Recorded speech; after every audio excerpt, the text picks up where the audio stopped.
Hey, and welcome back to the next episode of the Right Hand Drive Guys podcast, the podcast for guys who like right hand drives.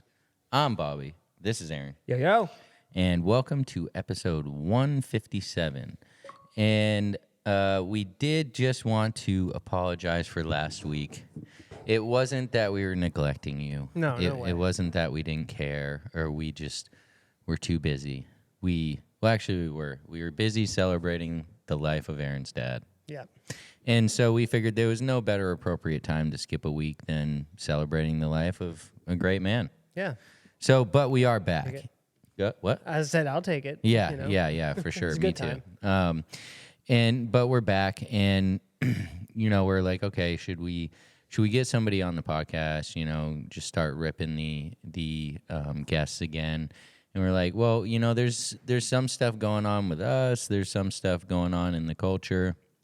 Some events that we're unfortunately missing out on this year, but that's okay. We can still talk about them. Bummer. Yeah, with positivity because, that's just what we do. So, okay, cool. Episode 157. Where do you want to start? Good question. I guess let's just do the bad one first, right? Or the one that keeps getting worse. Yeah. I guess we could say, how much does it really cost to import an R34 GTR in fourth quarter of 2025? Yeah. Well, because we covered this before on what it used to cost. Yeah, what it used to cost. Nowadays, I'm seeing stuff, it seems like every other week about some hike with the tariffs and another new charge and or just confusing. Yeah, it is very confusing. Okay, so let me find this. So I have an actual quote. You have an actual quote. This is for your R34? This is for my R34 GTR. Yeah. All right, cool. So my R34 GTR, I purchased it in 2020, late 2022. Yeah. So, this is post COVID prices, yeah. right? Yeah, things are starting to level off, I guess you could say. A bit, yes. The extreme was already kind of starting to go down, but it definitely was never, and we never saw pre-COVID prices again. No. So my time is coming up. I have a December of 2034 GTR. Yeah. So that means December 1st, 2025. Yeah. The car can be in the United States. Right. I remember when you got it, December 2025 seemed like it was so far away. So far away. I was like, holy cow, dude, that thing's never going to be over here. Yeah, no doubt. That's a couple months away. Yeah, it is. It's a couple months away. And so, if you've been listening to the podcast, you know that we've gone to Japan multiple times and driven the car, put 13,000 kilometers on it, just enjoyed it, right? Which was my point in getting a 2000 over 99. Right. If I got a 99, first of all, it's Series 1. I'm not in love with them. Just some of the little things that changed with Series 2 were cool, but also it would have been super tempting to just have it come over here immediately. Oh, right. Which, absolutely. In hindsight, maybe that should have been what happened, but that's okay.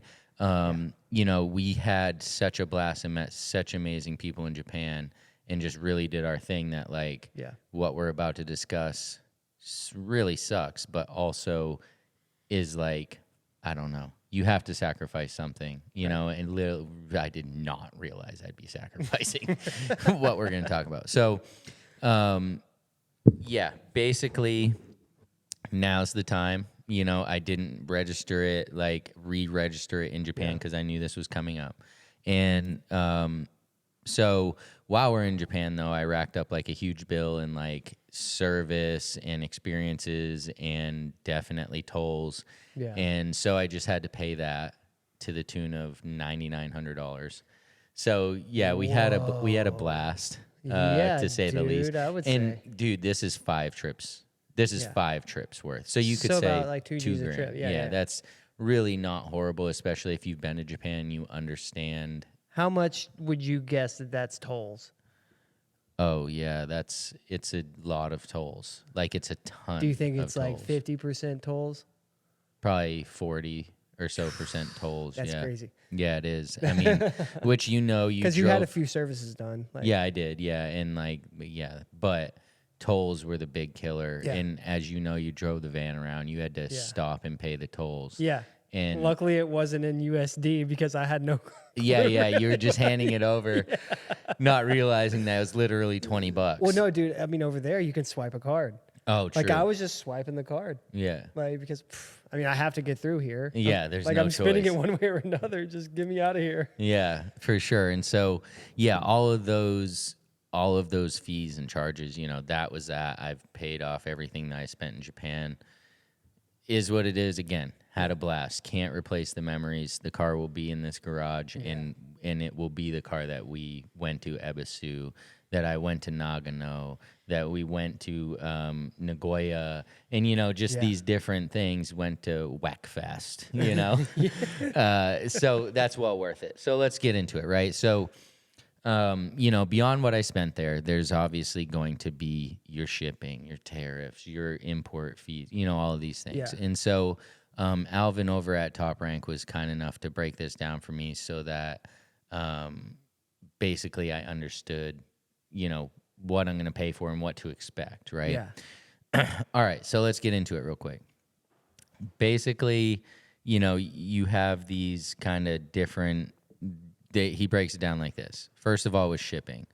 So a 40-foot container is going to cost you right now from, Tokyo to LA, because the way that Top Rank does things is they get the car in, they inspect the car, and then you pay them these fees that we're going to talk about, and then they'll release the car. And then for us, now I got to have it shipped all the way across the country, right? So that's another fee that's not even on here, but that is what it is. So right now, a 40-foot container is going to cost you $3,250 in shipping. Okay, that's just shipping. And I'm not an import agent. I'm not an export agent. I'm no agent, period. I'm not CIA, FBI. I'm none of these things.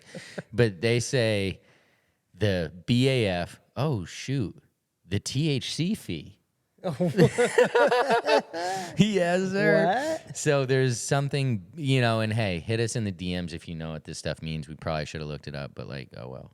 BAF, THC, and then the B/L fee. So I don't know if that's bill of lading. I'm not sure what that is, but Bacon and lettuce, no tomatoes. it's $433, right? The vanning fee. I'm not sure if that's like transportation around the yard. I'm not sure what that is. Yeah. Because yes, that must actually be the vanning fee. Must be the fee to ship it from PDI to the port. Okay. I would assume vanning, right? Yeah. That's $1,280. The drayage. Somebody out there knows what drayage is. It's some sort of fee for $1,000. That's in Japan. The D-van fee, which is the U.S. side, is $1,800. And then the U.S. drayage is $950. So these things, I don't even have a clue what they mean. Yeah. Is literally like $4,500 worth of money, right? I don't even know what the hell they are, but that's part of what's due. And then there's the pier pass, port congestion, and other fees are $300. Oh. Okay, total $9,013. This is literally getting it from PDI to just before customs in the U.S. This is pre-customs. Yeah. However, the best thing, if you could call it that, about this is that a 40-foot container is way too big for one Skyline GTR. Yeah. So all those fees are per container, not per car. It doesn't matter what's in the container. So this gets split, and my cost is actually $4,500 $506. Oh, okay. So like feels a little better, you know, like a little. Yeah. Um, It's half of what, the whole is. yeah, it's half. But so then here's number 2. Customs clearance in Japan, $200. Customs clearance in the U.S., $350. DOT and EPA, $100. ISF, $350. I don't know. That's $100. The transport from Long Beach to Cyprus is $200, and then that's $950 total for pretty much post customs. Yeah. Like post customs. So you're $950. around, like, say, 5,900. Yes, right now around 5,900. Now here's where it hurts. Buckle up, boys. All right.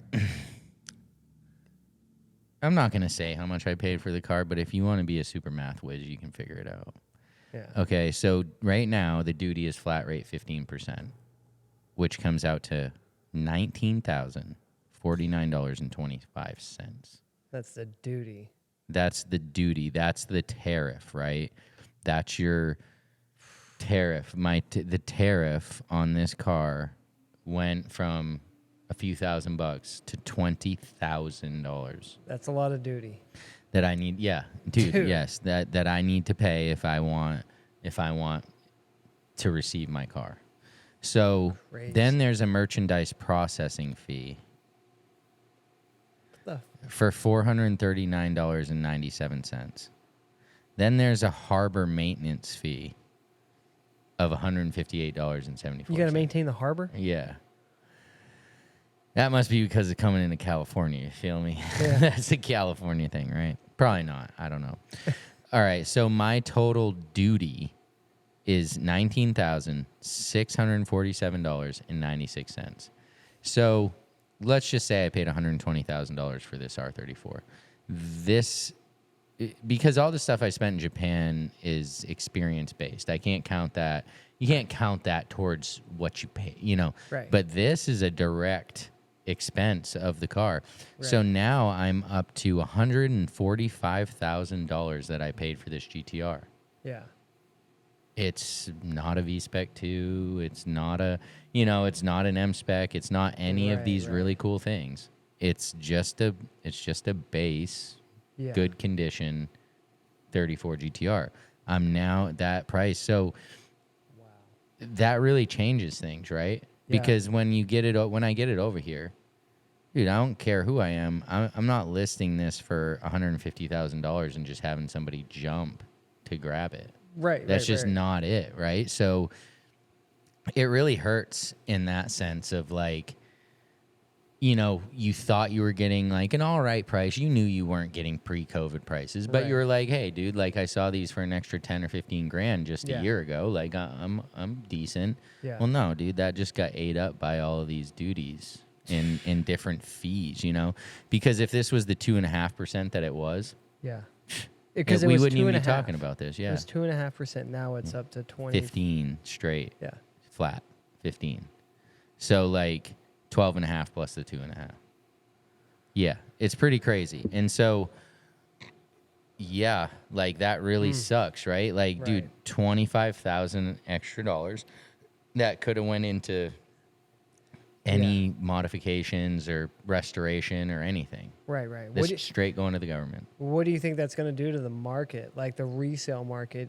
Once these types of cars with the higher duties come in, like it's only going to drive the other prices up too, right? Right. Yeah, it's going to drive prices up because, like, let's just say I got this for 120. Let's say I'm realistic. I know I can't get 150. Right. I'm still not asking 120. Right. So it's still affecting the price. Right. Because some of this has to go somewhere. Yeah. Granted, I'm not selling the car. Like, again, we had amazing trips and memories with the car. Like, not worth selling. But if I was that guy, it wouldn't be getting on the boat. If I had planned to resell this, I would just store it. Yeah. Because even if they went down to 5%, you know what I mean? That's still $12,000. If I just stored it, let's just say for a year, they go back down. Yeah. I don't spend all this money. I spend $200 a month. Right. I spend $2,400 to save $12,000. So like, Yeah, I want this car now, or else I would just leave it there. Do you think there's people out there doing that? Have you seen any like examples of people like purposely leaving their cars over there for now to see where it goes with these tariffs? I mean, I've definitely heard like chatter about like I'm not even gonna bring it over, like I'm gonna wait it out, type of thing, and maybe that is happening more than we would realize. Yeah. Like, hey, it's $200 a month or like $25,000 up front. Like, I'll figure out the $200 a month, I guess. Yeah. So, and I mean, still, even though like in Japan, the prices of these cars are doing nothing but going up too. Yeah, like the auctions lately have been. They're not going down because we have tariffs. Right. Exactly. I mean, they're only going up because like America is the only people being affected by the tariffs. Australia is not necessarily from Japan. Right. Right. Like yeah, I don't think that's like, the deal. Yeah. Or any of the other places. I wonder if you could have had it brought into like Canada, or that's not a good example, but into a different country that we have lower tariffs with, and then brought in here. Yeah. I don't know. It seems like it'd probably be tough because import-export paperwork would be all weird. But or I mean, I don't know, that would get weird. I was gonna say you could probably figure out some way in Canada and drive it over and. You're right, something like that. Yeah, get sketchy like it's 2009 or something. Yeah, but like Canada tariffs are high right now, so it's whatever. Okay, however, it's not just cars, as we all know, right? Yeah. And so I have another story. A guy I know in the UAE, in Dubai, he had a V-Spec 2 hood, which was one of very few items I had left that I really wanted for the car. Like everybody does the Z-Tune or like the R-Tune, and like I'm not into that. I mean, it looks cool on your car back here. Yeah. But like everybody's got it, right? Yeah. And I really like the subtleness of a V-Spec 2 hood. Right. Like, that just has the one like NACA duct or whatever. Right. In the top right. Yeah. So I think that's really cool, and it's Benetech carbon fiber. Like it's a nice piece from its factory. And so like. I know it's going to fit. Yeah. And so anyways, he had it. He gave me an unbelievable deal. Like, I don't know what I did to deserve the deal. He gave me the deal. And so now he's got to ship it, right? Big, huge box, Oof, Yeah, you can't fold up hoods. Yeah, you can't fold up hoods, which, they ship stuff like that all the time. It's fine. Right. The problem is, like, there's obviously a disconnect. Like, this dude's in UAE. The way they do things there and just the way things are just different, right? Yeah. And so, he fills out his paperwork and it gets to customs. Well, unfortunately, homie just put hood on the export paperwork, right? Yeah. Just hood. Now, what I've learned through this is you have to define what you're sending, right? Yeah. This isn't 2 years ago where this is non-existent, and you could just put hood and it would be good. Yeah. No, now you need to put carbon fiber, like whatever composite hood. Yeah. You need to define that material. Let me tell you why. So, it was due to get dropped off last Thursday. I'm like, oh, yes, dude. I'm like, right. Dude, are you going to, because I was away. I'm like, dude, are you going to be home? Like, fucking the hood, And then, boom, they dropped the duty charges on me. And I'm like, what the frig, dude? $2,800? Dude, I'm not going to lie. Yeah, I'm not going to lie. Like, dude, that's over half of what I paid for this hood. Yeah. Dude, over half. Yeah. And I'm like, how is it even possible? And so I'm Googling U.S. tariffs on UAE carbon fiber, right? Yeah. Like it's 5%. Right. It's minimal. I'm like, dude, how am I getting charged this? I go on to read, aluminum is 50% tariff. 50% tariff on aluminum from Dubai or UAE. Dude. So I'm like, I start putting two together. I'm like, oh shit. They think it's aluminum. They think it's aluminum. Is steel the same or whatever? Yeah, something like that, right? So they're assuming it's a hood made out of the standard material. Yeah. Like, because it's not defined. Right.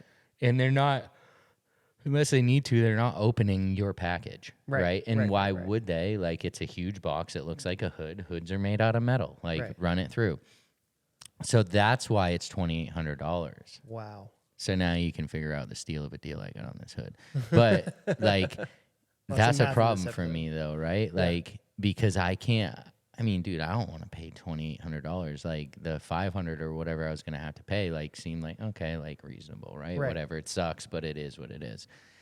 So the issue is though, once customs passes that through, it gets out of customs, getting it back through customs or getting them to review the dispute Yeah. is super hard in like Oh, time man. length, right? Because in their mind, they've already decided it. It's already done. Now you're coming back and like trying to waste their time. And imagine how many people are doing this right now Yeah. Yeah. because they don't want to pay the tariffs. Right. Dude, if I bought an aluminum hood from Dubai, I would just pay the tariff, right? Like Right. I should have figured that out beforehand, but I didn't. So now, actually, as we speak, today's the last day. Yeah. They still haven't reviewed the dispute. If I don't pay the $2,800, it goes back to UAE. Ugh. And I have to pay, somebody has to pay the shipping back. So, and yeah, it's a mess, right? Right. You can't do that. Yes, but also we all know how the U.S. government and these people work, right? Once I pay them, getting that money back is like almost next to impossible, right? Like Right. they're gonna be like, oh shit, he already paid, dude. Friggin' A, deny this, you know? You So already got it. right, so that's like a big thing, right? Is you really gotta, with these tariffs, it really is dependent on the material, on what it's made of, because the different categories are basically material based. So Yeah, like if you're that's not why. defining that, and trust me, I told my buddy, I'm like, dude, don't ever do this to somebody again. Just be extra descriptive because Right. it could save them quite a bit. So as soon as we're done recording this episode, I gotta go pay the $2,800 to hope that I get $2,300 back. Yeah. So if that's the situation, you know what I mean? Like definitely, you know, make sure that you're having whoever it is buying this, like, or sending this, make sure that they are defining what it is so that you're not stuck, you know, paying this extra money for something that you don't even need to pay for. You know what I Right. mean? Yeah. Yeah. But yeah, so that's kind of my, Still gonna be a sick hood. yeah, it is, but I gotta like it's just tough, dude, because right now I'm looking at so much money in like bills in tariffs, Yeah. like Yeah. almost You've $30,000. been hit hard.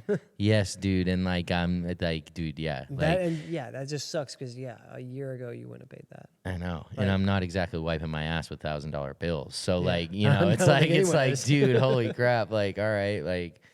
You know, you got to do what you got to do. You got to sacrifice somewhere. But yeah, keep your mind on this, guys, because like, what if I didn't have $2,800? Yeah. What if I didn't Right, have what would $30,000 or $26,000? What would happen? Does Top Rank own my car now? Right. I mean, they send back this hood, and now this dude's trying to bill me for the money, like, and not. Right. I don't know, dude. So. Like, what happens? Yeah, that's kind of the whole spiel on the tariffs and like how, you know, how much is going to cost you if you buy a 34 today. That's pretty much, you know, what it would cost you to get it in here. Yeah. You know, and there was no really extra fees by Top Rank or anything in there. So it's not like it's like, oh, because you use Top Rank. Right. No. No, this is just what it costs, man. Like Right. it is what it is. So Oof. yeah, tough. All right, let's chat about a few events going on real quick, right? Yeah. So Let's go for it. this coming weekend is ours meeting. First one I've personally missed in a few years. Wah.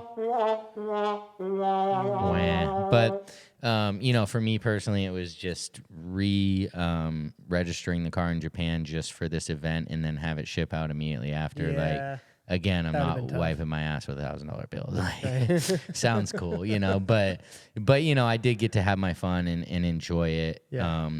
You know, it's cool that some guys are still going. I know Tommy's on his way over there right now. Yeah. I know They shipped the they 400R ship- back over, right? for Top Rank, to be in the booth. Yeah, dude, it's crazy what they got going on. They shipped over the 400R, but the 0R just got to America. I know. It's just like, dude, what imagine the hell? that logistically. Like you had this sick ass car in Japan. Yeah, you just got it over here, and then at the same time, you're sending your sick ass car from Japan back over to Japan for a 1-day fucking event.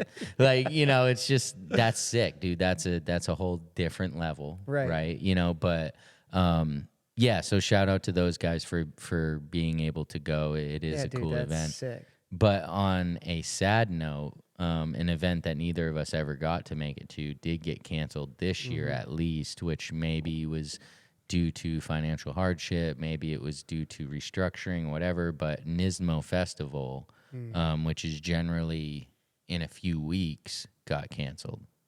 So that's the first time since well, it was going on forever, and then they stopped during a year or two of COVID, and then hopefully they can bring it back. Yeah, maybe just in a different because way. that one's cool because they get all not all the stuff, but a lot of the stuff out of the collection as far as the historical race cars. All that good stuff, right? So right, that it's a really cool event, and it is. Too bad, but all we can hope is that Nissan has a plan for that, right? Yeah, which I'm sure they do. Yeah, I mean, we're hoping they definitely do. And then also coming up is SEMA. SEMA's coming up. One or both of us will definitely be at SEMA. So if you're at SEMA, holler at us. We're gonna be creeping around, seeing what we can do. Yeah, seeing what we can do as far as some live interviews and just kind of doing some networking and finding some future guests for you guys. For sure, that this will be the first SEMA that either of us have been to, so that'll be interesting. And then a week after SEMA is GTR Festival. Which, if you don't know about it, Motive Video or Andrew Hawkins, Australian guys, they created an event down there in Australia, GTR Festival. It got big, obviously, because it's a great blend of vendors, showing, drag. I'm not huge into drag, but I mean, seeing 1,000 horsepower GTRs is dope. So. That event's coming up. Last year was the inaugural event, and it was everybody gave it rave reviews. It was awesome. Right. We instantly got FOMO. I was like, oh idiots. Damn, I thought this was gonna be like a TX2K type thing. Yeah. No. But no, it was way more than that. I was like, yeah, and you had a lot of guys there like TJ Hunt and Tommy and Adam and who cares about them? But in the sense of, I'm just saying, it's not like I'm saying, oh, I got to go to, no, right. This event attracted those guys, which if it attracts those guys, chances are, it's going to be put together well because they weren't even paid to be there. They were there because they wanted to be. So, we're definitely considering making the trip out to that. It is the week after SEMA, so it's kind of okay, just living over there, but that's also a great opportunity for us to network and definitely find new guests for the podcast. I would say for us, that's one of our biggest challenges is just finding legitimate guests. So if you know of any that you think would be great for the show, definitely email or DM us because we'd love to feature them, for sure. Yeah. We'd love to talk to new people. But yeah, I mean, those are kind of the events going on. And then I know Ours Day at Laguna Seca is coming up in December. I definitely, maybe you will be, I don't know, but I definitely won't be there. It'd be sick. That's sounds awesome. It's one of those bucket list type tracks to visit. Yeah, and they've been holding a lot of cool events out there. So maybe one day we'll for sure out to Monterey. But yeah, I mean, those are kind of some of the things going on right now in the culture. I know it's hard because I'm sure there's a Supra event, and I'm sure there's some sort of RX-7 or NSX event, and we don't mean to be so kind of focused on Skylines. That's just what we do, right? So that's what we're exposed to. If you had a Supra and I had an NSX, it would be much different because Yeah. I'd be sitting here talking about Honda meets and you'd be throwing out Toyota type things and like, so it just is what it is. There's no love lost for any of these other spectacular cars. It's just we're not exposed to Right. what's going on with them, for sure. Before we wrap it up, you got anything else? Yeah, that one thing, dude. The Honda. They're bringing back Oh, yeah. the heritage Yeah, parts. yeah. Honda's bringing back. Yes, Honda is pretty much creating a heritage program of their own. Yeah. I don't know the specifics on exact parts for what models, but I know it's supposed to be like 90s NSX, Civic, that type of thing. You know, like these cars that people are still trying to kind of refurbish or whatever you want to say. Honda decided it would be a good idea to come out with support again for those products because they are almost impossible to find on some levels. You know, whatever. You know, I don't know where you could find a brand new B Series VTEC solenoid without paying out the butt for it because they're few and far between right now. So Honda decided to come back out and support these things so that the enthusiasts could continue to do what they're doing. Yeah, I think that's good. I think all these car makers should start doing that. I mean, I know it's hard to focus on the past when you like have to keep moving forward as like a manufacturer, but I don't know, it just doesn't create the bond, but it like keeps it going. Yeah, for sure. Because like, if you can't buy the parts for these cars, like someone's going to come along and capitalize eventually if they have the following. Yeah. So it's just like... And like the means, right? Because Honda already has these relationships. It's way easier for them. Like, just give it to us, dude. Because like, it is way easier. Right. You guys still got the molds. Like, right. Or whatever. Or I hope whatever. you do, right? Or the stamps or whatever it is. In some secret like, warehouse vault. Why wouldn't they, right? Yeah. I'm sure somewhere they have the tooling to make all these parts still. Yeah. So like, dude, come on. Yeah, for sure. And I think it does make sense to like support these people. I mean, a lot of manufacturers are focused on the next sale of a car. Like Honda, all these cars are already sold. Like they're not making a dime beyond these parts. Like they're not getting new sales because of it. Right. And it's not like these people are bringing these cars to the dealer to service either. Right. So they're not getting any of that. So, I mean, that I think to create these heritage programs like Nissan and Honda and whatnot, it takes us a certain level of dedication to the enthusiasts, like for sure, because they're not doing it for your mom's Pilot.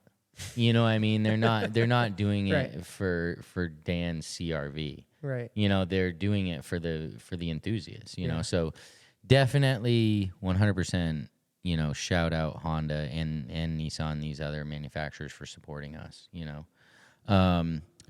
So, okay, so make sure you're subbing to us on the YouTubes.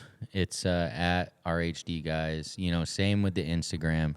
Please show us a little love there. If you got any feedback at all, we'd love to hear it, good or bad. Talk shit to us. It don't matter. Yeah, we love the engagement. Yeah, talk it's cool. Shit. Yeah, talk some shit. We'll defend ourselves, like whatever. Yeah, the group on Facebook is RHD Guys-JDM Boys. There it is. Yeah. So go ahead and join up in there and start a conversation, see what's up. Yeah. But for episode 157, I'm Bobby. This is Aaron. See ya. Peace.